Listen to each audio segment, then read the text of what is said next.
इसके बाद किसी और का भी क्लास है?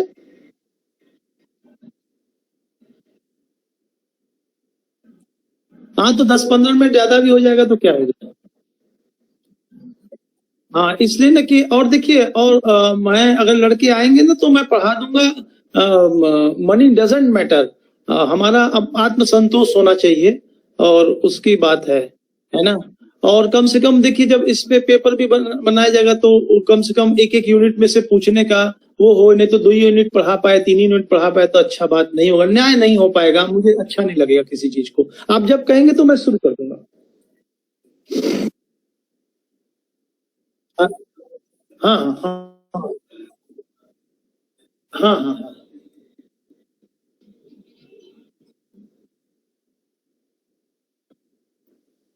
Good morning sir.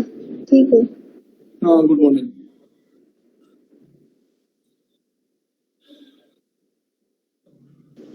Yes sir.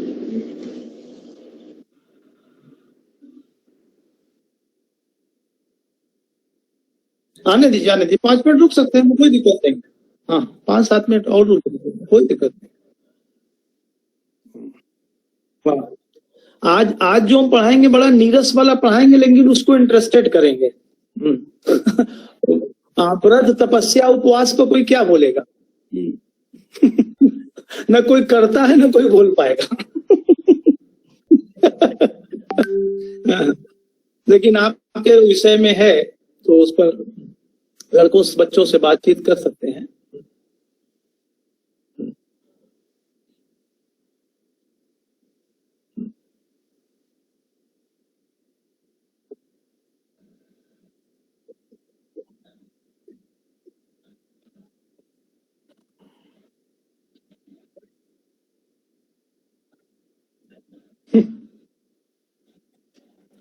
भाई, समुद्र का पानी पीने लायक नहीं होता।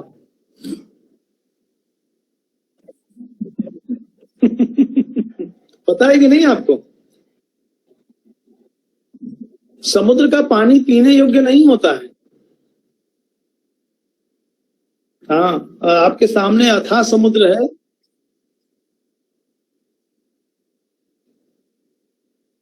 हाँ हाँ। जबकि नहीं नहीं, पीने की उसमें नमक होता है ना, और उसमें जबकि हजारों नदियां उसमें मिलती है तब भी वो शुद्ध नहीं हो पाता। इतना घमंडी है।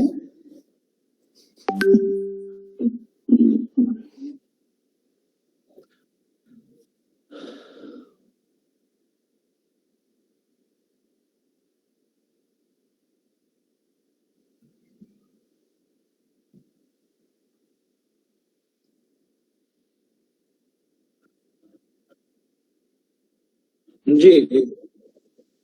अच्छा, ऐड कर लीजिएगा। हाँ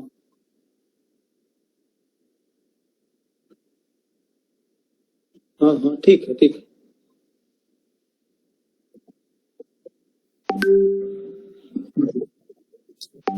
जी जी। सबसे पहले मैं अपने प्रोफेसर राकेश पांडे सर को धन्यवाद देता हूं कि वो मुझे मौका देते हैं बोलने का।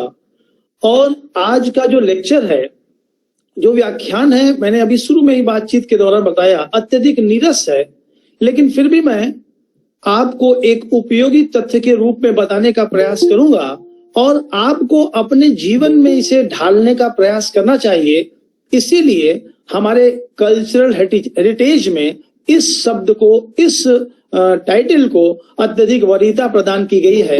आज जो हम आपको पढ़ाने जा रहे हैं, ऐसे समय में पढ़ाने जा रहे हैं जबकि चारों ओर हम लोग कोरोना से घिरे हुए हैं और कोरोना ने हम लोग पर हावी होने का प्रयास कर रहा है। लेकिन मैं आपको आश्वस्त करता हूं कि कम से कम 1 घंटे तक मैं आपको बांधे रहूंगा। रविंद्र जी, मैं क्लास में हूं, थोड़ी देर बाद बात करूंगा।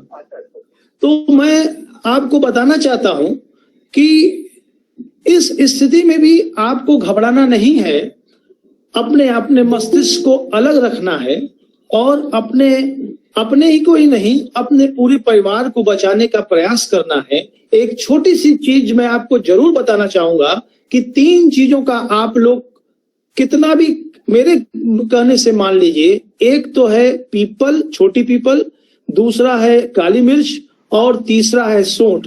तीनों को एक ही अनुपात में मिला करके पीस लीजिए और उसके बाद शहद से प्रातः काल एक बार या सायंकाल एक बार मुश्किल से 3 चुटकी खाइए, आप स्वस्थ रहेंगे। और मैं इसका अनुशीलन कर रहा हूं, इसी आधार पर मैं आपको बता रहा हूं। और याद रखिएगा कि हम लोगों ने प्रकृति के साथ जो अन्याय किया है उसका प्रतिफल है यह जो हम लोग को मिल रहा है, क्योंकि हम और आप एक दूसरे को बड़ी से बड़ी गलतियों के लिए क्षमा कर सकते हैं, लेकिन हमारे स्नायु संस्कार, हमारी प्रकृति हमें छोटी से छोटी गलतियों के लिए कभी क्षमा नहीं करेगा। तो हम लोगों ने जो अन्याय किया है उसी का प्रतिफल मिल रहा है, लेकिन इन प्रतिफलों से बचने का उपाय हमारे शास्त्रों में बतलाया गया है और जिन पर कि आज हम चर्चा करके आपसे बात करना चाहते हैं। बड़े ध्यान पूर्वक मेरी बातों को सुनिएगा। हालांकि ये बड़ी अरोचक है, लेकिन फिर भी मैं इसको रोचक बनाने का प्रयास करूंगा ताकि आप मुझे लगातार सुन सकें और आपका मन इधर उधर विचलित न होने पाए। यही मेरी सफलता का रहस्य रहेगा। मैं आज जो क्लास लेने जा रहा हूं या जो आपको टॉपिक लिया गया है वह है व्रत, उपवास, तीर्थ यात्रा और उसमें एक और शब्द हमने जोड़ दिया है और संत। सही पूछा जाए कि जिस प्रकार से आपके शरीर का जो ग्रास होता है, जो शरीर को पुष्ट करता है, उसकी पुष्टि हष्ट पुष्ट बनते हैं आप, वो विभिन्न प्रकार के भोजनों, फल फूलों के माध्यम से आप हष्ट पुष्ट बनते हैं। लेकिन मस्तिष्क और आत्मा का जो ग्रास होता है, जो भोजन होता है, वह जो है व्रत, उपासना, तीर्थ और तीर्थ यात्रा ही होता है। सत्यता यह है कि हम लोगों में जो इस समय सेवा के भाव की समाप्ति हो रही है उसको जागृत करना है, उनको हमें बनाए रखना है। हमारा शास्त्र भी कहता है कि माता पिता की सेवा सर्वोच्च सेवा है। याद रखिएगा, सेवा करने वाले हाथ मंत्र बोलने वाले ओठों से अधिक पवित्र होते हैं। फिर से सुनिए, सेवा करने वाले हाथ मंत्र बोलने वाले ओठों से ज्यादा पवित्र होते हैं। हम जो आपको आज बताने जा रहे हैं, व्रत और उपवास 2 चीजें हैं, बहुत अंतर नहीं है, लेकिन फिर भी थोड़ा सा अंतर है जो मैं आगे अभी व्यक्त करूंगा। व्रत और उपवास से अनेक अंशों में प्राणी मात्र और विशेष रूप से मनुष्य का बहुत ही उपकार होता है, बहुत ही लाभ होता है। मन और आत्मा को तीर्थाटन के द्वारा, तीर्थ यात्रा के द्वारा, सत्य के द्वारा, अस्तेय के द्वारा, अपरिग्रह के द्वारा, ब्रह्मचर्य के द्वारा पवित्र किया जा सकता है, किंतु शरीर की पवित्रता व्रत और उपवास के माध्यम से ही संभव है। और इसीलिए हमारे जो तत्वदर्शी आचार्य हैं उन लोगों ने विज्ञान में भी सैकड़ों प्रकार के तत्व अंगीकार कर लिए हैं, जिससे कि पता चलता है कि इनके करने पर क्या लाभ होता है।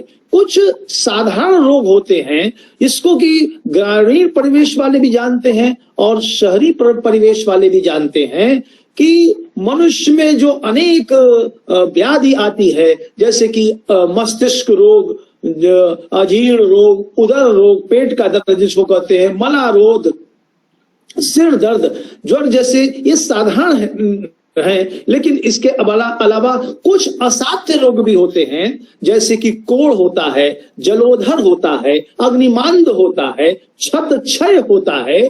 जैसे असाध्य रोगों को भी जो कि अत्यधिक प्राणांतक हैं, प्राण के समान कष्ट देने वाले हैं, व्याधियों से भी व्रतों इन इत्यादि व्याधियों को भी व्रतों के माध्यम से निर्मूल किया जा सकता है। यद्यपि रोग भी पाप है एक तरह से, और ऐसे पाप व्रतों के माध्यम से ही, उपवासों के माध्यम से ही यह व्रत दूर हो सकते हैं। मुझे अच्छी तरह से याद है जब मैं छोटा था तो मेरे पिताजी, जब मैं बीमार पड़ता था, ज्वर आता था, तो वो सिर्फ गाय के दूध और पानी ही दिया करते थे। वो हफ्ते भर दिया करते थे और कोई दवाई नहीं देते थे। तो इस उपवास और व्रत के माध्यम से वो अपने आप शांत हो जाता था ज्वर। और आज तो आपको थोड़ा सा मस्तिष्क होता है, मस्तिष्क में अवरोध आता है, पेट में दर्द होता है, तुरंत आप दवाई ले लेते हैं। लेकिन नहीं, थोड़ा सा संभल करके उनको सहने की शक्ति आपके भीतर आनी चाहिए। भारत में व्रतों और उपवासों का प्रचार जो है सर्वव्यापी है, खूब होते हैं व्रत। सभी श्रेणियों के नर नारी व्रत करते हैं और उससे लाभान्वित होते हैं। हमारे यहाँ कई प्रकार के भी व्रत होते हैं, एक दिनी भी होता है और उससे ज्यादा दिन वाले भी होता है, और किसी न किसी देवता के लिए वो व्रत धारण किया जाता है। इसका फल जो होता है वह सर्वमान्य है। अतः मनुष्यों के कल्याण के लिए व्रत स्वर्ग के सोपानों जैसा सदृश होता है। इसीलिए कुछ विद्वानों ने कहा कि व्रतों के माध्यम से स्वर्ग की उपलब्धि हो सकती है। लेकिन यह सत्यता है कि यह एक तरह से संसार सागर से तार कर देने वाली प्रत्यक्ष नौका है व्रत। कई ऋषि और मुनि व्रत जो होते हैं वो अपना प्राण का भी परित्याग विशेष रूप से जैनिज्म में अपने उपवास के माध्यम से करते हैं। व्रतों का प्रभाव के माध्यम से सबसे बड़ी लाभ ये होता है, यह आत्मा की शुद्धि प्रदान करता है। वास्तव में व्रत और उपासना दोनों एक ही है। यह अंतर मात्र इतना ही है कि व्रत में भोजन किया जा सकता है थोड़ा मोड़ा, लेकिन उपवास में निराहार रहना पड़ता है, किसी भी चीज का अवलंबन नहीं करना पड़ता है। इसमें 3 प्रकार के आप व्रत मान सकते हैं। एक कायल, मतलब कि दूसरा है वाचिक और तीसरा है मानसिक। बहुत डिटेल में नहीं जाऊंगा, नहीं तो बहुत समय लग जाएगा। इसके अलावा पुण्य संचय के लिए भी व्रत, नित्य व्रत होते हैं, जैसे कि एकादशी इत्यादि का व्रत होता है। पाप क्षय के लिए नैमित्तिक व्रत होता है। सौभाग्यवती स्त्री बनने के लिए वट सावित्री व्रत कहा गया है, जिसको कामात्र व्रत के नाम से जानते हैं। द्रव्य विशेष यानी कि पैसे इत्यादि के लिए, भोजन आदि पूजन साधना इत्यादि के लिए साध्य व्रत कहा गया है, जिसको कि प्रवृत्ति रूप व्रत माना गया है। इसके अलावा केवल उपवास आदि के द्वारा साध्य व्रत को निवृत्ति रूप में माना गया है। अब हम आते हैं तीर्थ यात्रा पर। देखिए, तीर्थ यात्रा में क्यों जाना चाहिए, यह एक बड़ा महत्व की बात है। तो थोड़ा सा इसको मैं आपको बता करके एक तीर्थ के संबंध में आपसे थोड़ा सा बातचीत करना चाहूंगा। अगर कोई पूछे कि तीर्थ क्या है, तो तीर्थ का मतलब होता है पवित्र स्थान। वहां जाने से व्यक्ति में भाव इत्यादि अच्छे उत्पन्न होते हैं, इसलिए तीर्थ यात्रा प्रत्येक व्यक्ति को करनी चाहिए। तो इस तरह से आप कह सकते हैं कि इसका अगर कोई प्रश्न करे कि तीर्थ यात्रा में क्यों जाना चाहिए, तो उसका उत्तर यही है, भगवत प्राप्ति के लिए। याद रखिएगा, या भगवत प्राप्ति का मतलब ये नहीं होता है कदापि, जैसे कि कुछ लोगों ने मोक्ष का अर्थ मर जाना बताया है, लेकिन यह नहीं होता है। देवताओं से साक्षात्कार का मतलब यही नहीं होता है। जैसे कि सम्राट अशोक ने कहा कि उसने सभी मनुष्य को मैं देव स्वरूप मानता हूं, तो देवता के स्वरूप मानता हूं। देवता का मतलब होता है अच्छे व्यक्तित्व, अच्छा कर्म का भाव भी देवता से भाव लिया गया है। इसलिए साफ अर्थ है, तीर्थ यात्रा पर इसलिए जाना चाहिए क्योंकि भगवत प्राप्ति के लिए। भगवान का ज्ञान काम लोभ वर्जित साधु संग से ही हो सकता है। अगर आप भगवान में ध्यान लगाना चाहते हैं तो वह साधु और संत के साथ जब आप रहेंगे तभी आप क्योंकि साधु और संत उन्हें बतलाता है।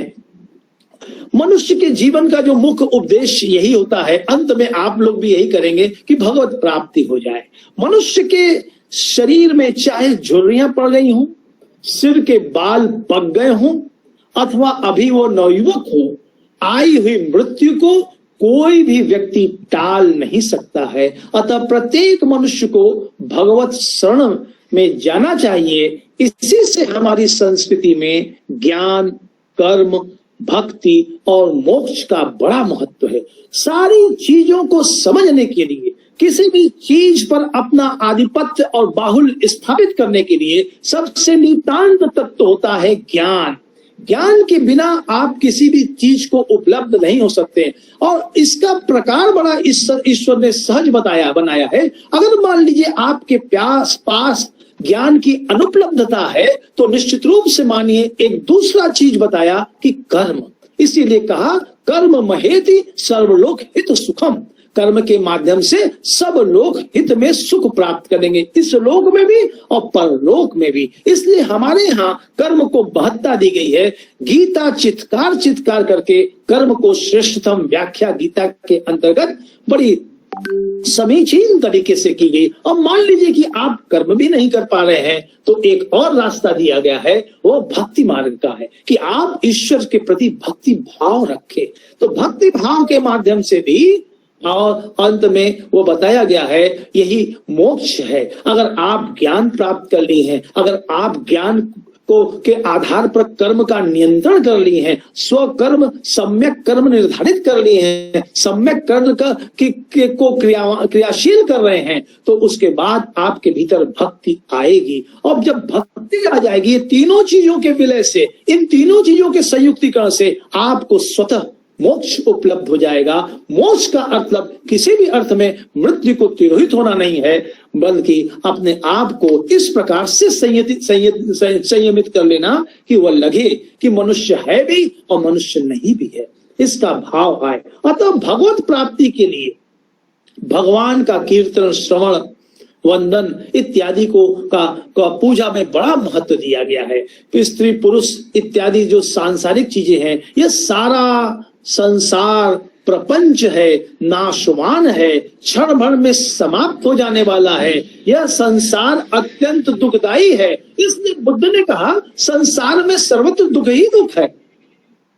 प्रिय का वियोग और अप्रिय का संयोग दुख है, परंतु भगवान जन्म और मृत्यु से परे हैं। उस भगवान का, उस स्वरूप, भगवान के उस स्वरूप का, उस तत्व का, उस गुण का, उस लीला आदि का ज्ञान विद्वत, संत इत्यादि के संगम के माध्यम से ही हो सकता है। अतः भगवत स्वरूप साधु संग से ही, साधुओं के साधु संत के जो ईश्वर के सदृश हैं, उनके साथ रहने से ही आपका दुख दूर हो सकता है, मुक्ति मिल सकती है। ऐसे साधु लोग तभी प्रभावी होते हैं जब उनका संपर्क न धन से हो, न स्त्री से हो, न अन्य सांसारिक आसक्तियों से होता है। तभी ऐसे साधु पवित्र तीर्थों में ही मिलते हैं। इसलिए जो मनुष्यों के पापों पर अग्नि का कार्य करते हैं, अतः हमें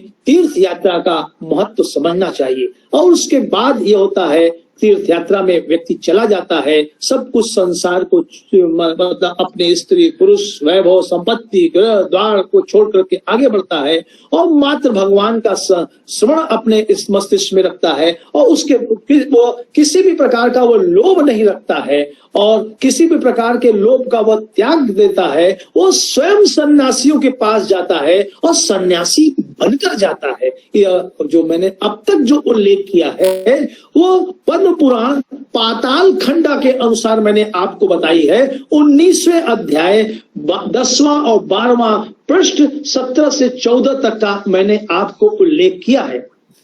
अब प्रश्न उठता है कि तीर्थ होता क्या है। जैसे कि मैं आपको उदाहरण स्वरूप लूं कि काशी भी एक तीर्थ है।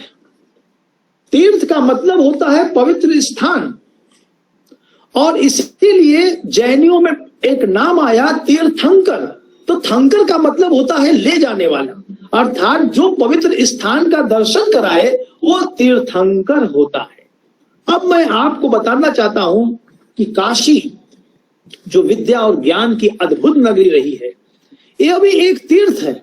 और यह कहा जाता है कि काशी में सब कुछ है। और यह भी कहा जाता है कि सकल ब्रह्मांड से, पृथ्वी से यह अलग है। इसलिए यह भी पुराणों में बताया गया है कि प्रलय आ जाने पर भी इस काशी का विनाश नहीं होगा। और हम देख रहे हैं कि हजारों वर्षों से यह जीवंत नगरी के रूप में प्रतिष्ठित है। काशी का जो इतिहास है, इतिहास से भी पुराना इतिहास है, वो अलग नगरी है। क्यों? लेकिन इसके साथ जो कि बाद में आए, वो नालंदा आया, तक्षशिला आया और काशी, तीनों के तीनों तीर्थ का एक अपना अलग महत्व है। लेकिन जितनी अधिक प्राकालिता, नैरंतता और लोकप्रियता काशी को संपूर्ण विश्व में उपलब्ध है, उतना अन्य किसी नगरों को नहीं उपलब्ध है। बौद्धों के लिए, जैनियों के लिए और हिंदुओं के लिए यह बड़ा पवित्र स्थान रहा है।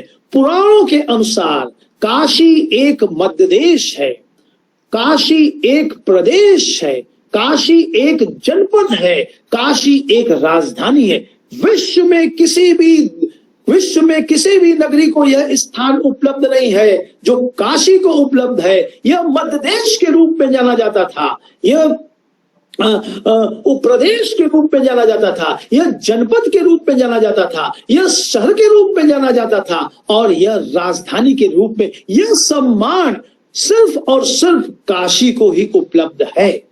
भागवत के अनुसार पौंड्रक इसकी राजधानी थी और काशी का सबसे पहला उल्लेख, काशी तीर्थ का सबसे पहला उल्लेख, सर्वप्रथम उल्लेख अथर्ववेद की पिप्पलाद शाखा के अंतर्गत मिलता है। बाद में शतपथ ब्राह्मण, कौपद की ब्राह्मण में काशी शब्द पाया जाता है। कतस्य नामक राजा ने इसको बसाया था, इसलिए इसका नाम काशी पड़ा था। महाराजा भीम जो कि महाभारत कालीन थे, उनकी पत्नी का नाम भी काशी बदलाया गया है। काशी काश नामक धातु से बना है, जिसका अर्थ होता है, काश माने होता है प्रकाश देने वाला, अर्थात जो विश्व को प्रकाश प्रदान करे, अतः संपूर्ण विश्व को जो प्रकाशित करे, इसलिए काशी का नाम उसका नाम काशी पड़ा। और आपको अगर आप जो बताना चाहते हैं, मैं बताना चाहता हूं। इसीलिए काशी मात्र एक काशी नगरी की वजह से भारतवर्ष विश्व गुरु के रूप में प्रतिष्ठित होगा, क्योंकि यहां से प्रकाश ही निकलता है। आप जान करके आश्चर्य करेंगे, गढ़वाल नरेश गोविंद चंद्र ने काशी को ही अपनी राजधानी बनाया था। लेकिन काशी को समझना सबके बस की बात नहीं है। काशी को समझा नहीं जा सकता है। जिस प्रकार से वेद, ईश्वर और ब्रह्म अत्यधिक गूढ़तम विषय है, उसी प्रकार से काशी भी गूढ़तम विषय है। इसको आप समझ नहीं सकते हैं। यहां पर विचित्र विचित्र तरह के लोग मिल जाएंगे आपको, सिर्फ छोड़ने से ही अपिग्रही व्यक्ति मिल जाएंगे। जो मिला उससे संतोष का दिव्य दर्शन उनके माध्यम से आपको हो जाएगा, अलौकिक होंगे। खास तौर से आप पक्के महल में चले जाइए, वहां पर आपको जो लोग मिलेंगे वो विचित्र टाइप के लोग मिलेंगे। यह काशी नगरी की विशेषता है, क्योंकि इसको समझा नहीं जा सकता है। आप ब्रह्म को नहीं समझ सकते हैं, वेद को नहीं समझ सकते हैं, पूरी रूप से नहीं समझ सकते हैं, उसी प्रकार से काशी को भी नहीं समझ सकते। जिस समय आप काशी को समझ लेंगे, काशी आप बड़े हो जाएंगे और काशी छोटी हो जाएगी। ऐसा हो ही नहीं सकता है। कहते हैं कि काशी में मरने पर मोक्ष मिलता है।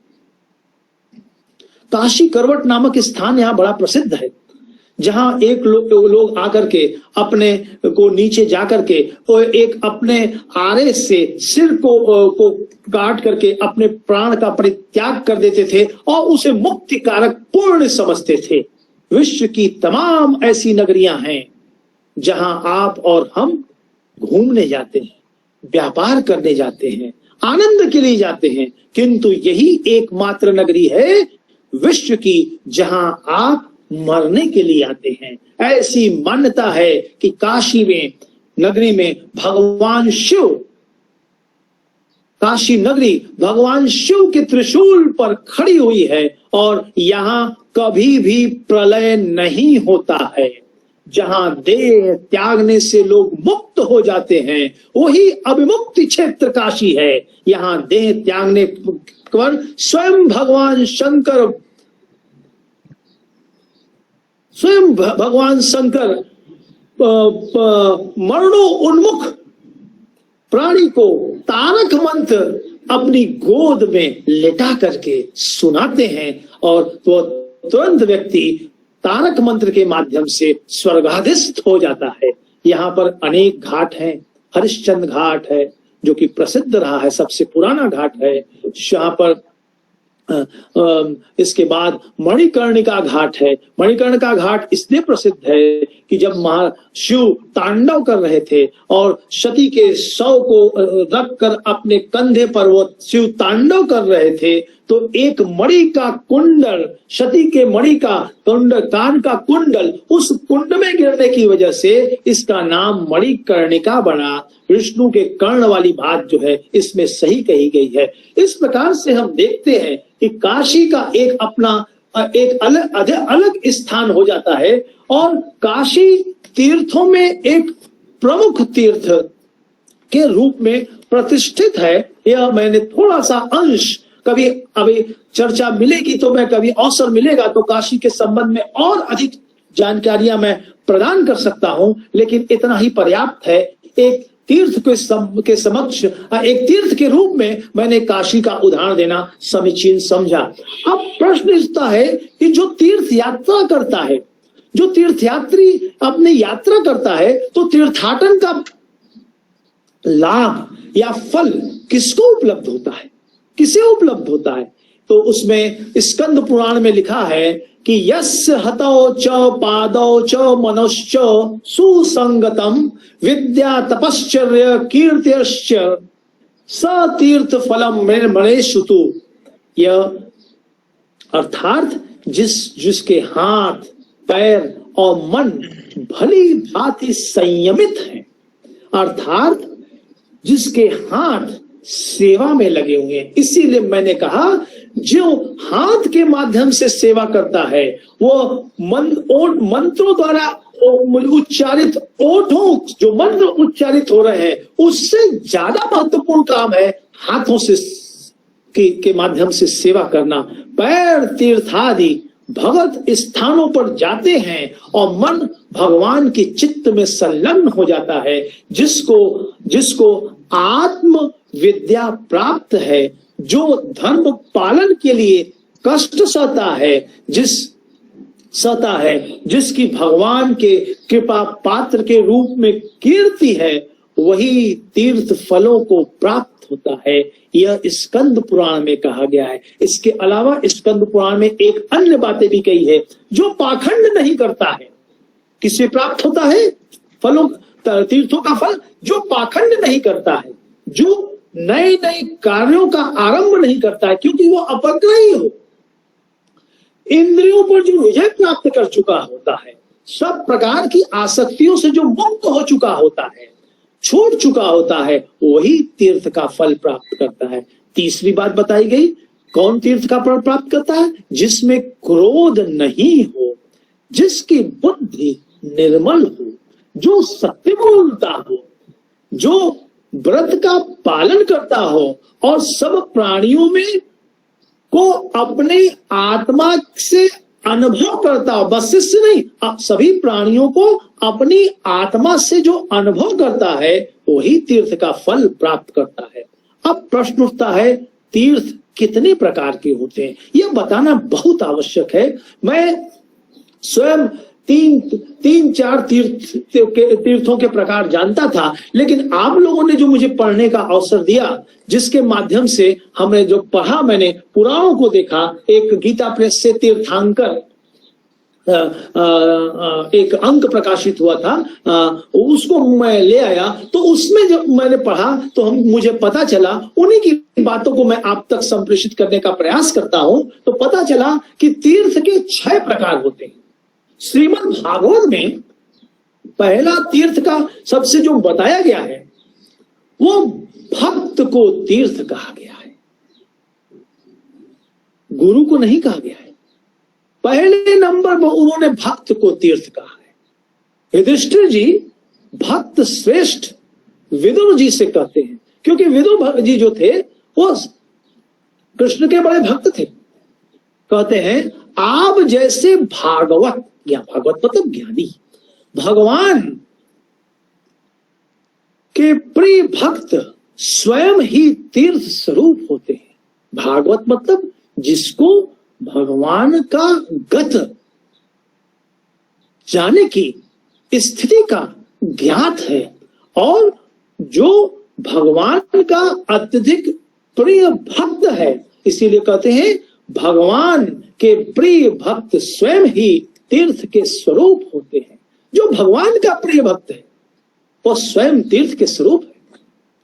अब भगवान का जो भक्त कौन होगा? जो भगवान वो पूर्ण समर्पित होगा, जिसमें कि ईर्ष्या नहीं होगी, द्वेष नहीं होगा, इत्यादि से अवगुण उससे दूर रहेंगे, वही भगवान का भक्त हो सकता है।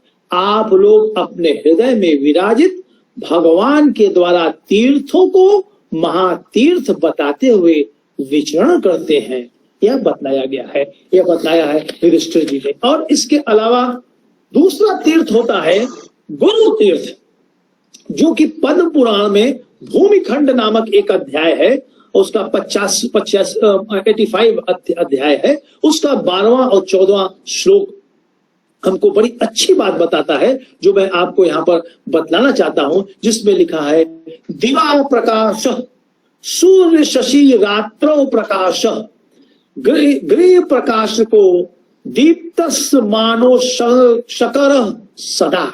अर्थात बड़ी अच्छी बात रही है, सूर्य दिन में प्रकाश देता है, चंद्रमा रात्रि में प्रकाशित होते हैं और दीपक घर में उजाला देता है तथा सदा घर के अंधेरे का नाश करता रहता है। परंतु गुरु अपने शिष्यों के हृदय में रात दिन प्रकाश फैलाते रहते हैं। वे शिष्यों के लिए संपूर्ण अज्ञानमय अंधकार का नाश कर देते हैं। अतः शिष्यों के लिए गुरु ही परम तीर्थ है। क्या बढ़िया बात बताई गई। इसके अलावा माता तीर्थ, यह भी पद्म पुराण के भूमिखंड में बताया गया है। पुत्रों के इस लोक और परलोक के कल्याण हेतु माता पिता के समान कोई तीर्थ नहीं है। माता पिता का जिसने पूजन नहीं किया है, उस वेदों से क्या प्रयोजन, उसको वेद कर पढ़ने से क्या लाभ। इसलिए बताया माता तीर्थ है। वेद पुराण सब व्यर्थ हैं अगर अपने आप ने माता की सेवा नहीं की। पुत्र के लिए माता ही धर्म है, माता ही तीर्थ है, माता ही मोक्ष है और माता ही उसके कर्मों का सुफल है। इसके बाद उन्होंने बताया पांचवी चीज बताया पति तीर्थ।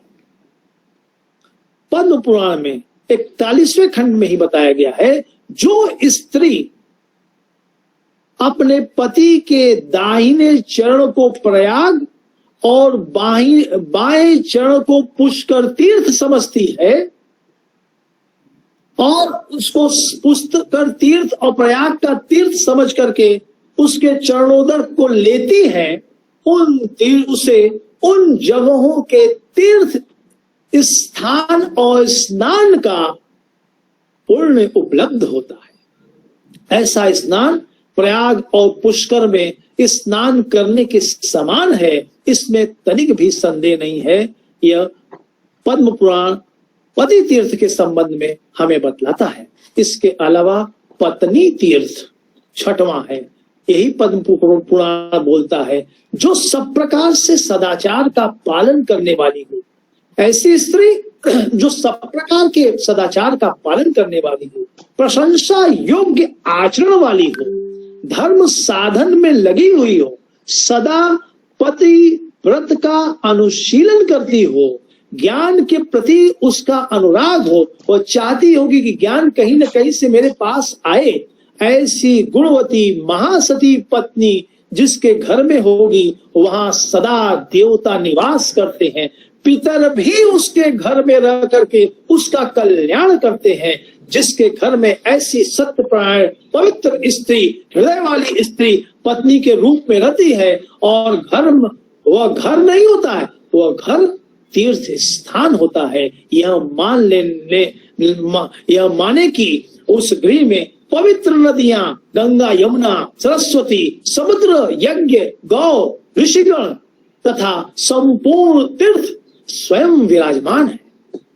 इस प्रकार से उसमें मानस तीर्थों का एक महत्व बतलाया गया है। मानस तीर्थ और उसका क्या महत्व है, इसका उल्लेख जो है हमें, आपको मैंने कई बार नाम लिया है स्कंद पुराण, और स्कंद पुराण में एक बड़ा प्रसिद्ध खंड है जिसको कि हम काशी खंड के नाम से जानते हैं। उसके अध्याय का 6वें अध्याय का के संबंध में वो मैं का जो श्लोक है मैं आपके सामने रखना चाहूंगा।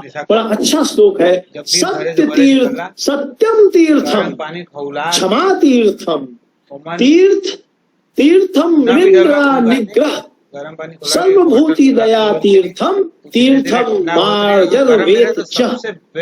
सत्य तीर्थ है। सत्य बोलना आसान नहीं है, इसीलिए कहा गया सत्य तीर्थ, क्षमा तीर्थ। घर अपना मैं हमेशा कहता हूँ कि सबसे बड़ा बदला क्षमा करना क्या, इंद्रियों पर नियंत्रण करना भी तीर्थ है। सभी प्राणियों पर दया करना भी तीर्थ है। सरलता भी तीर्थ है। अभी पानी। इसके अलावा तीर्थ के और क्या क्या तीर्थ है दूसरे श्लोक में बताया गया। इसी काशी खंड में हाँ थोड़ा रिलीफ, दान तीर्थ है, मन का संयम तीर्थ है, गर्म एकदम नहीं, संतोष भी तीर्थ है, हल्का ठंडा हो गया, ब्रह्मचर्य तो परम तीर्थ है, प्रिय वचन बोलना भी तीर्थ है। इसके अलावा तीसरी बात बताई गई ज्ञान तीर्थ। अगर आपके पास ज्ञान है तो वो तीर्थ के समान है। तपस्या तीर्थ है। इन तीनों में भी सर्वप्रथम तीर्थ अंतःकरण की शुद्धि भी तीर्थ कही गई है।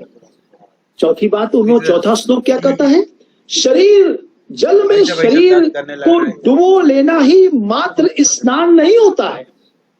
अपने जल को, अपने शरीर को नदियों में स्नान करा लेना ही मात्र स्नान नहीं होता है। जिसने मन की इंद्रियों को वश में कर लिया है और उसी ने वास्तव में स्वच्छ और पवित्र स्नान प्राप्त किया है। जिसने मन का मल धो डाला है वही विशुद्ध है।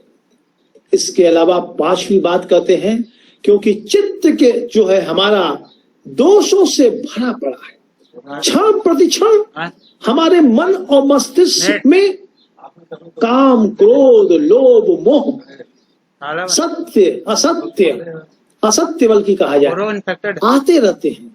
और ये सभी चीज जो आते रहते हैं वे हमारी आत्मा को कलुषित कर देते हैं, हमारी आत्मा को अपवित्र कर देते हैं। इनको अगर मेरे चित्त जो है अगर इन दोषों से भरा हुआ है तो वह तीर्थ स्थान भी से के माध्यम से भी शुद्ध नहीं होगा। जैसे बदिरा में भरे हुए घड़े को ऊपर से जल द्वारा सैकड़ों बार धोया जाएगा तब भी वह पवित्र नहीं होता है। इस प्रकार की बात हमारे शास्त्रों में बतलाई गई है। कितनी उच्च कोटि के शास्त्र हमारे। कुछ लोग तो पुराण, वेद, इत्यादि का उपहास करते हैं। उनको मैं अपने इन वाक्यांशों के माध्यम से उनको मैं उत्तर देना चाहता हूं। छठवीं बात क्या बताई, यदि भीतर का भाव शुद्ध नहीं है, भीतर का भाव अगर शुद्ध नहीं है तो दान, यज्ञ, तप, तपस्या, तीर्थ का सेवन, शास्त्र इत्यादि को पढ़ना, स्वाध्याय करना सभी निरर्थक है। अगर भीतर से भाव शुद्ध होने की नितांत आवश्यकता है। जिसने इंद्रिय समूह को अपने वश में कर लिया है वो मनुष्य जहां भी निवास करता है वही उसके लिए कुरुक्षेत्र है। कुरुक्षेत्र को पवित्र स्थान माना गया था। नैमिषारण्य है और पुष्कर और प्रयाग तीर्थ इत्यादि से भी उसकी तुलना हम और आप कर सकते हैं। अब प्रश्न उठता है, मैंने तीर्थों के प्रकार आपको बताया, तीर्थ और व्रत इत्यादि के प्रकार बताए। अब इनके बारे में हमें कौन बतलाएगा? कौन सा व्यक्तित्व जो है हमको इस तीर्थों को के पवित्र स्थानों के दर्शन करा सकता है? तो उत्तर प्राप्त हुआ संतों के माध्यम से। संत मतलब आज के आधुनिक संत नहीं। आधुनिक संत आपको न तो ईश्वर का प्रमाण दे सकते हैं और न ही ईश्वर के संबंध में समझा सकते हैं। उसका प्रमाण यही है कि न जाने कितने टेंट लगते रहते हैं, तब भी आपको ईश्वर के बारे में वो लोग समझा नहीं पाते हैं। अगर टेंट लगना बंद हो जाए तो मैं मान लूंगा कि वो ईश्वर को के बारे में आपको समझाने में सफल हुए, और समझाया भी नहीं जा सकता।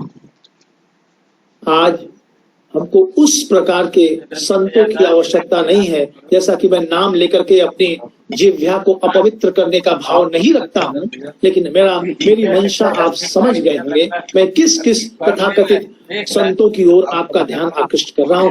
ऐसे संत से अच्छा है कि एक मजदूर ज्यादा अच्छा है, जो प्रतिदिन प्रकृति का हृदय फाड़ करके उसमें बीजारोपण कर करके और एक वृक्ष या एक फसल को उत्पन्न करके आह्लादित होता है और संपूर्ण सृष्टि को भोजन प्रदान करता है। वो उस संत से ज्यादा अच्छा है। अब प्रश्न क्यों अच्छा है? क्योंकि जो हमारे यहाँ संत का जो स्वरूप माना गया है, हमारे शास्त्रों में जो संत की परिभाषा या संत का अर्थ बताया गया है, वो बड़ा साफ और पारदर्शी बताया गया है। जो ईश्वर का स्वरूप है वही संत का स्वरूप है। अब ईश्वर अनादि है, अनंत है, सर्वज्ञ है। इस प्रकार की उसकी उत्पत्ति बताई गई है कि संसार की जिससे उत्पत्ति हुई हो, जो संसार को कुछ समय, कुछ आयु, कुछ युग के लिए स्थिर रखता हो, और जब उसके विधान के अनुसार प्रलय आता है तो वह प्रलय भी प्रदान करता हो और फिर पुनः सृष्टि की रचना करता हो, वही ब्रह्म है। किंतु संत का कोई लक्षण नहीं होता है, कोई लक्षण नहीं होता है, और संत का कोई लक्षण बताया भी नहीं जा सकता है। जिसमें सब है और जो सबसे भिन्न है वही संत है। अतः आप उसे ब्रह्म कहो, जगत कहो, संत कहो, सबका भाव एक ही है। अतः व्यवहार में जिसे हम संत कहते हैं वह ईश्वर का प्रतीक या ईश्वर का प्रतिनिधि है। अतः संत बतलाते हैं संसार में किस प्रकार से जीवन जिया जाए, how to live in the society, कैसे जिया जाए, किस प्रकार से जिया जाए, ये बताते हैं। और सत्यता यह है कि हमको एक भाव और बताना चाहिए कि संसार के लिए कैसे किया जाए, कैसे मरा जाए, कैसे डिवोशन दिया जाए, कैसे हम इस संसार के लिए समर्पित हो जाएं, यह बतलाने की आवश्यकता है। इसीलिए मैंने अपने एक ग्रंथ में हमेशा लिखा है अपने मौलिक विचार के रूप में, जो यहाँ पर कह लेना अत्यधिक समीचीन होगा, वो यह था कि आप थोड़ी देर को यह सोच लीजिए, आप सभी जो मुझे सुन रहे हैं उनसे मैं निवेदन करता हूं कि थोड़ी देर को आप सोच लीजिए कि आज शाम आपकी मृत्यु हो जाने वाली है। तो मैं आपसे पूछता हूं, क्या आप उसी प्रकार का व्यवहार करेंगे जैसा विगत दिनों अपने भाइयों के साथ, अपने बहनों के साथ, अपने मित्रों के साथ, अपने राह चलते व्यक्तित्व के साथ, अपने शिक्षकों के साथ आपने किया था? अगर आप सोच लेते हैं कि थोड़ी देर बाद आज शाम मेरी मृत्यु हो जाने वाली है, नहीं, आप ऐसा नहीं करेंगे। आप में व्यापक परिवर्तन आएगा। आपने जिस प्रकार से अध्यापक की बेइज्जती की थी, आपने जिस प्रकार से किसी के ऊपर हाथ उठाए थे, जिस प्रकार से आपने किसी रिक्शे वाले को पीटा था, जिस प्रकार से किसी व्यापारी ने कम तौला था, जिस प्रकार से किसी ने किसी को विष देने का प्रयास किया था, क्या आप पुनः देंगे? पुनः ऐसा करेंगे? क्या वैसा ही सलूक आप करेंगे? नहीं। क्यों? क्योंकि मौत का थोड़ा सा भी आभास आदमी को वही नहीं रहने देता है जो कि वह वास्तव में है, क्योंकि मौत सब कुछ साफ कर देती है। तो इसलिए मैं यही कहता हूं अपने विद्यार्थियों से, अपने समकक्षों से, कि आप यह प्रतिदिन सोचिए कि आज शाम आपकी मृत्यु हो जाने वाली है। तो आपके विचारों में परिवर्तन आएगा, आपकी सोच में अंतर आएगा, आपकी सोच सर्वोच्चता को उपलब्ध हो जाएगी स्वतः, बिना किसी प्रयास के। और जब आप दूसरे दिन को उपलब्ध हो, जब दूसरा सवेरा आप देखें, तो आप उसे प्रकृति का या ईश्वर का अद्भुत तोहफा मानिए, अद्भुत पुरस्कार मानिए, अद्भुत गिफ्ट मानिए, अद्भुत भेंट मानिए। यह तब आपका जीवन अच्छा हो पाएगा। यह संत हमें सिखाता है। जिस प्रकार की भावना जातक में होती है, उसी प्रकार से की भावना, जातक की भावना महात्माओं के प्रति होती है। अतः संत पूजा भगवत पूजा है। संत ईश्वर और जातक के बीच, जातक मतलब हम लोग जातक हैं, संत जो होता है ईश्वर और जातक के बीच में एक कड़ी के समान होता है। जैसे आपको नदी पार करना है, तो नदी पार करने के लिए आपके कड़ी के रूप में है।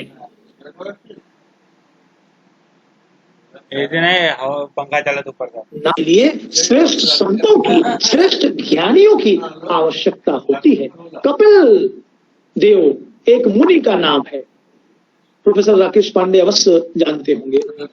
माता देवहूति से कहा था, सहनशीलता, शत्रुहीन, शांत और उदार संतों का स्वभाव है।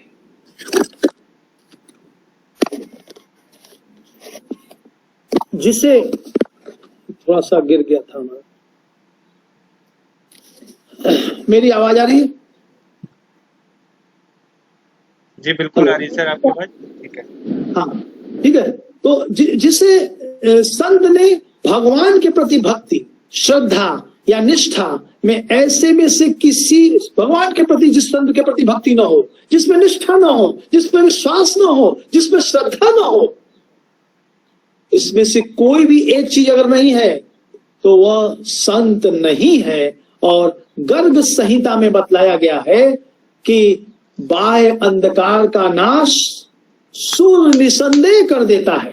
आप बाहर आते हैं, रात्रि के बाद सूर्य का अभ्युदय होता है, तो सूर्य जो है समस्त अंधकार का नाश कर देता है। किंतु मनुष्य के आंतरिक अंधकार का नाश साधु संत ही कर सकते हैं। वो प्रकृति द्वारा विशाल काय जो दिया गया है, वो सूर्य वह भी नहीं कर सकता है। अतः लेकिन संतों को समझना अत्यधिक कठिन भी है। सब कोई संत को नहीं समझ सकता। जिस प्रकार से ब्रह्म को मैं बार बार कहता हूँ, वेद को, उसी प्रकार से संत को समझना भी आसान नहीं है। क्यों? क्योंकि नाना रूप धरा योगी विचरंती मही तले।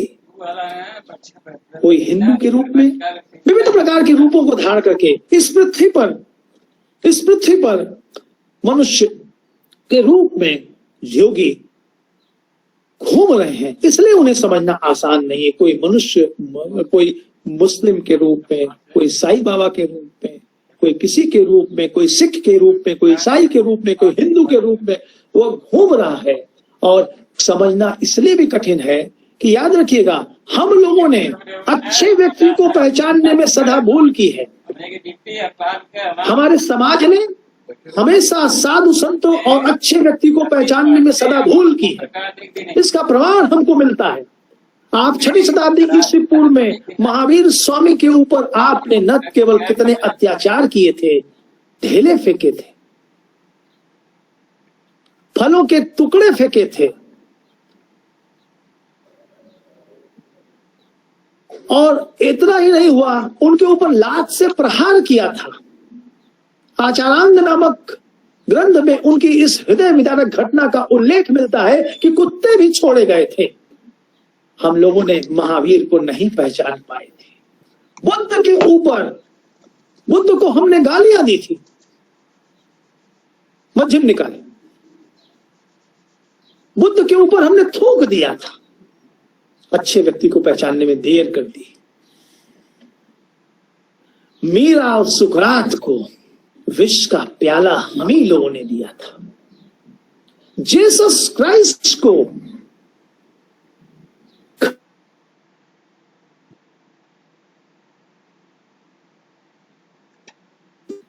एक लकड़ी का टीस बना करके उनके हाथ और पैर में कीले ठोंक दी थी, हम ही लोगों ने। और सत्यता यही है कि थोड़ा सा भी प्रकाश, थोड़े से भी अच्छे लोग हमको दिखते हैं तो हम उन्हें बुझाने दौड़ पड़ते हैं। मेरा कहने का मतलब यह है कि आप भी अच्छे व्यक्ति को पहचानने का प्रयास कीजिए। साधु और संत में उदारता की प्रकाष्ठा होती है, इसलिए उन्हें आसानी से पहचानना बड़ा कठिन होता है। जिस प्रकार से अच्छे व्यक्ति को पहचानना कठिन होता है, क्योंकि उसमें उदारता का भाव होता है और आप हमेशा उस व्यक्ति की उदारता का लाभ उठाते हैं। मैं आपको एक बात कहकर अपनी वाणी को विराम देना चाहता हूं, जो कि उदारता के संबंध में ही है। आई वॉन्ट टू से first, that is last thing about the Confucius. All of person, have you heard the name of the Confucius? When the Confucius was knocking the door of the death, he called off all the sons and his disciples to see. He was lying on a cot and opened their mouth and say, "Come here, my student, come here, my disciple, and see what is in my mouth." They says, "Nothing in your mouth, sir." जीवन की अंतिम संध्या में जब Confucius मरने लगा तो उसने अभी अपने सभी शिष्यों को, सभी पुत्रों को, बड़ी लंबी आयु पाई थी कन्फ्यूशियस ने। 95 वर्ष, बाल सफेद हो गए थे, शैया पर लेटा हुआ था, अंतिम सांसें चल रही थी। तो उसने अपने सभी शिष्यों को अपने पास बुलाया, और पास जब वे आ गए तो बड़े धीरे धीरे अपने मुंह को खोलता है। ताकत क्षीण हो चुकी थी, मौत दरवाजा खटखटा रही थी, और मौत खोल के कहा कि देखो हमारे मुंह में क्या है। शिष्यों ने कहा कि महाराज कुछ भी नहीं है आपके मुंह में। तो कन्फ्यूशियस ने कहा, सी इट सिंसियरली, इसको तुम ध्यान पूर्वक देखो।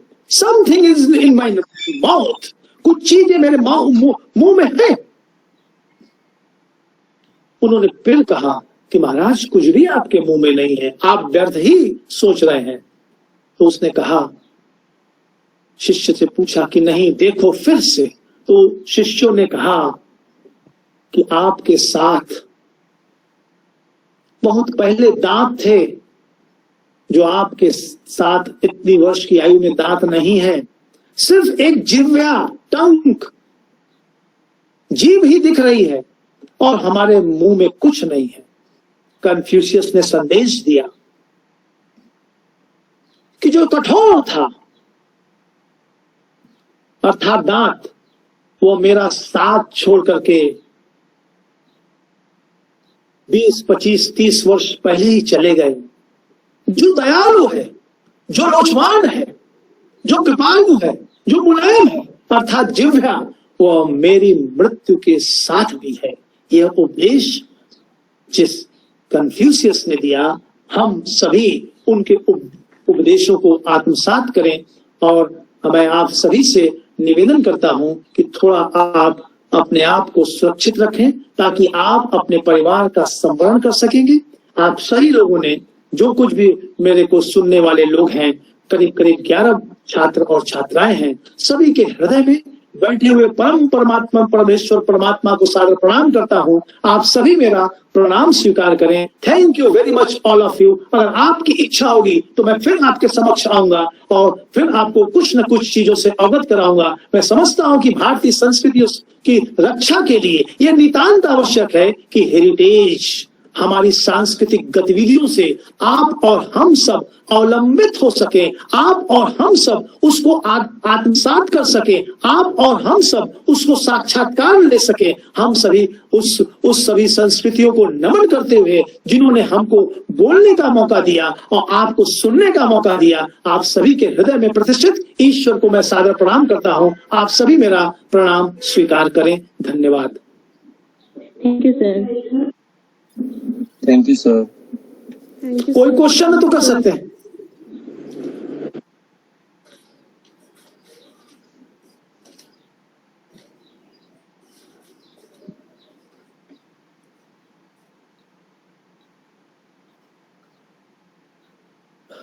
सर आपने जैसे बताया जी, कि व्रत अगर इंसान रखता है कोई भी तो वो भगवान को समर्पित होता है, तो ऐसे अगर कोई उपवास रखता है तो जरूरी है वो भी भगवान को समर्पित हो?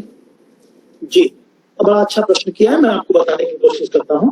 देखिए, एक चीज को मान लीजिए, हमें हमारा शास्त्र बताता है जिन चीजों का हम कार्य कर रहे हैं, अगर वो सम्यक कार्य है, सम्यक माने पूर्ण और सच्चा कार्य है, पूरी श्रद्धा भावना के साथ, पूरी शक्ति के साथ किया जाता है, तो प्रत्येक कार्य ईश्वर के प्रति समर्पित होता है।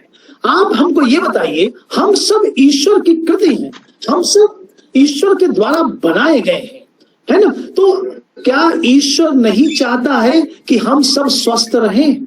वो चाहता है कि मेरा जो प्राणी है वो स्वस्थ रहे, मेरा जो प्राणी है सत्कर्मों का संपादन करे। ईश्वर ये चाहता है। तो इसलिए आप ये मान के चलिए, अगर आप, मैंने जैसा कि प्रारंभ में बताया कि अगर आप व्रतों का या उपवास का पालन करेंगे, मैंने आपको शुरू में बता दिया था कि व्रत और उपवास में कोई विशेष अंतर नहीं है। व्रत में आप कुछ चीजों को भोजन भी कर सकते हैं, उपवास में आपको कुछ नहीं खाना पड़ता है, यही अंतर होता है। दोनों का लगभग प्रकार एक ही है। तो व्रत और उपवास अगर आप करेंगे तो आप ध्यान दीजिएगा, जब भी आप एग्जामिनेशन देने जाते हैं तो मेरी बात को, इस चीज को मान लीजिए कि बहुत हल्का सा अगर आप खा करके जाएंगे तो आपका मस्तिष्क तीव्र गति के साथ चलेगा। आप जब ज्यादा खा के जाएंगे तो आपका मस्तिष्क उतनी तीव्रता के साथ नहीं चलेगा। जब हम खेलते हैं तो हम लोग बहुत कम खाते हैं सुबह। जैसे कि मैं अगर पढ़ाने आया हूं तो बहुत हल्का सा नाश्ता किया है ताकि मेरा मस्तिष्क तीव्र गति से चले। अब मैं पूरा का पूरा भोजन कर लूंगा तो मेरा मस्तिष्क उतनी तीव्र गति से नहीं चलेगा। तो जब 5-6 घंटे का गैप, 5-6 घंटे का अंतराल हमारी बुद्धि को, हमारी मानसिकता को सर्वोच्चता पर ले जा सकता है, तो 1 दिन का व्रत, 9 दिन का व्रत हमें कहां तक ले जाएगा, इसकी परिकल्पना आप नहीं कर सकते। तो इसलिए जो व्रत आप करते हैं, याद रखिएगा, व्रत करने से आपको भी लाभ होता है। अब आप करते हैं, आप मंदिर में जाते हैं तो मंदिर की परिक्रमा करते हैं, तो मंदिर की परिक्रमा से आप किसी भी साधु संत या किसी शिक्षक या किसी विद्वान के चरण स्पर्श करते हैं तो आप झुकते हैं। जब आप परिक्रमा करते हैं तो आपका शरीर चलता है, आपका ध्यान ईश्वर में लगा रहता है, आपको शारीरिक लाभ मिलता है। और आप जब झुकते हैं तो भी आपका उदर यानी पेट नीचे की ओर झुकता है, तो भी आपको शारीरिक लाभ होता है। आप एक प्रकार से समझ लीजिए कि आपके यहाँ 2 चीजें कही गई है, एक पेट दबाने की प्रक्रिया भी कही गई है और दूसरा हमारे यहाँ शीर्षासन बताया गया है। तो क्षणिक शीर्षासन तो हो ही जाता है, मेरी यह मान्यता है। इसलिए किसी भी प्रकार का उपवास, किसी भी प्रकार का व्रत या किसी भी प्रकार का व्यायाम निश्चित रूप से आपके शारीरिक और मानसिक सर्वोच्चता को बढ़ाता है, विकसित करता है और आपके ज्ञान में समृद्धि करता है। और कोई प्रश्न? किसी भी तरह का प्रश्न?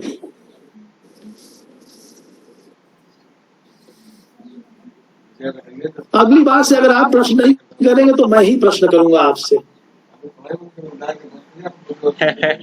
अच्छी बात है सर। आप प्रश्न करेंगे तो आपके ज्ञान के साथ साथ मेरे भी ज्ञान का संवर्धन होगा, इसलिए आवश्यक है। जी जी बिल्कुल बिल्कुल सही सर। जी सर हाँ पूछिए। सर ये जो आपने पत्नी के बारे में बताया था, मतलब पतिव्रता के लिए मतलब ऐसे होना चाहिए उस घर में, फिर सारे भगवान के वास होते हैं, तो सर इसको कहीं पढ़ने को मिलेगा, मतलब कहाँ पे इसके बारे में सब लिखा हुआ है, अगर डिटेल्ड इंफॉर्मेशन चाहिए तो? पत्नी, मैंने बताया था पत्नी एक तीर्थ है ना। Yes sir. मेरी बात समझ आ रही है आपको? इसी को करें ना। हाँ, तो पत्नी के बारे में कि आप जो है ये पद्म पुराण में आपको मिल सकता है, या आपसे मैं कहूँ तो आप गीता प्रेस से एक किताब ले सकते हैं, संत समागमम या संतों पर किताब लिखी है, बहुत ज्यादा गीता प्रेस की किताबें बहुत महंगी भी नहीं होती है ना। आप उसको ले लेंगे तो आपको लाभ होगा। और सबसे बड़ी बात यह है, आपको मैं बता देता हूं,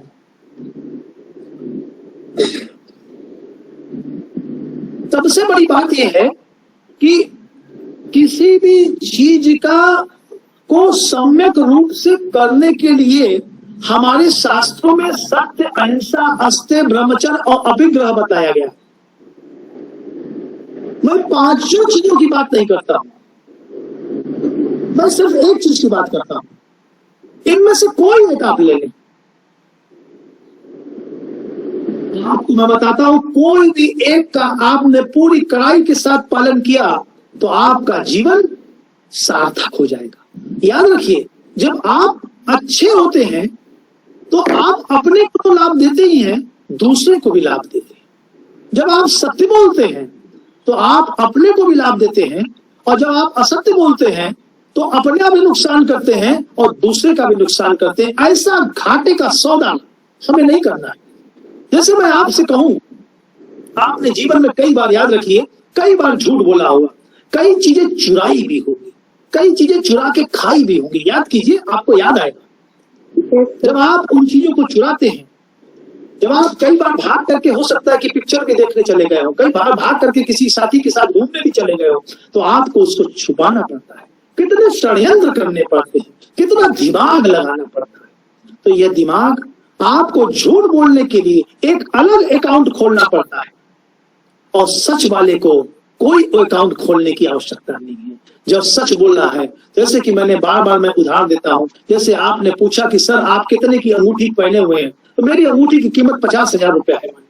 मैंने आपसे बता दिया 1 लाख की है, क्योंकि 1 लाख की है। मैंने आपसे झूठ बोला तो मुझे याद रखना पड़ेगा कि मैंने इस लड़की को, इस छात्रा को 50,000 की जगह 1 लाख बताई थी, तो मुझे एक अलग अकाउंट खोलना पड़ेगा। और अगर मैं सच बोल दूंगा तो आप, मैं सोया हुआ भी हूं तो आप मुझे जगा कर कहेंगे, महाराज सर बताएंगे कितने की अंगूठी थी, तो मैं वो कितनी बार पूछोगे, भाई बता दिया ना 50,000 की। तो झूठ जो है एक भार है, सत्य जो है एक पुष्प के समान है, कुछ भी भार नहीं है। इसलिए सत्य जो है ईश्वर के तुल्य सुख देने वाला है। इसीलिए हमारे शास्त्रों में कहा गया सत्यम शिवम सुंदरम, अर्थात सत्य का पहले ईश्वर से भी, शिव से भी पहले प्रयोग किया गया। अभी भी आपको समझ में नहीं आ रहा है कि सत्य को कितना सम्मान मिलना चाहिए। तो एक चीज का पालन आपके जीवन को समूचे रूप में परिवर्तित कर देगा। और याद रखिएगा कि अगर आपने अपने जीवन में किसी भी 1 या 2 व्यक्ति को प्रभावित कर लिया, तो मैं कहता हूं कि दावे से कहता हूं कि आपका जीवन सफल हो गया। यह मान के चलिए, क्योंकि कोई भी व्यक्ति इस दुनिया में किसी को प्रभावित नहीं कर पाता, दीर्घकालीन कोई भी नहीं प्रभावित करता। आज आप सामान्य वर्तमान में आप प्रधानमंत्री को देखिए कितना प्रभावित कर पा रहे थे, लेकिन ये कोरोना वाली घटना से 1 मिनट के लिए क्षणिक रूप से विध्वंस हो गए।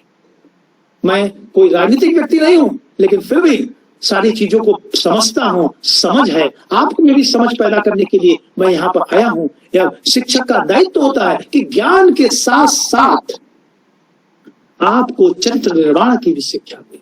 इसीलिए मैं कहता हूं अथाह ज्ञान से ज्यादा अच्छा है आचरण और चरित्र में उतारा हुआ मुट्ठी भर ज्ञान। That is sufficient for all of you. कोई बहुत अधिक वेद पढ़ने की आवश्यकता नहीं है, सिर्फ अपने चरित्र का निर्माण कीजिए, सिर्फ सत्य को आत्मसात करिए, and you have got a lot of things in your life. इतनी चीजें आपको मिल जाएंगी, आप उसकी परिकल्पना नहीं कर सकते। आप अगर सत्य बोलेंगे तो आपको निश्चित रूप से मानिए, अगर आप सच बोलते हैं तो आपके स्वास्थ्य में वृद्धि होगी। आप अगर झूठ बोलते हैं तो आप अस्वस्थ रहेंगे। टेंशन में रहने वाला व्यक्ति हमेशा बीपी, रक्तचाप इत्यादि से संयुक्त हो जाता है। तो सच बोलता है, जो सत्य को आत्मसात करता है, उसकी आयु भी दीर्घ होती है, उसका जीवन भी दीर्घ होता है, वो दूसरे को भी सुख पहुंचाता है, अपने को भी सुख पहुंचाता है और सबको सुख पहुंचाता है। स्वस्थ रहता है, स्वस्थ रहता है तो कम से कम एक डॉक्टर को तो दुख नहीं पहुंचा रहे हैं हम। कम से कम अगर मैं स्वस्थ हूं अपने योग के माध्यम से, अपने खेल के माध्यम से, अपने व्यायाम के माध्यम से, तो समझ लीजिए काशी हिंदू विश्वविद्यालय के सर सुंदरलाल हॉस्पिटल में कम से कम एक आदमी की तो कमी कर ही रहा है। और कुछ पूछना है तो पूछें। Thank you sir. Okay, thank you. Alok ji, धन्यवाद आपको।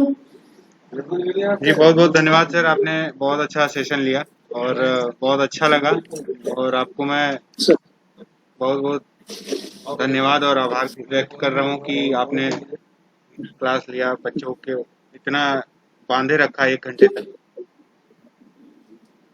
ठीक है, थैंक यू। जी जी, बहुत बहुत धन्यवाद। नमस्कार सबको नमस्कार। Thank you sir.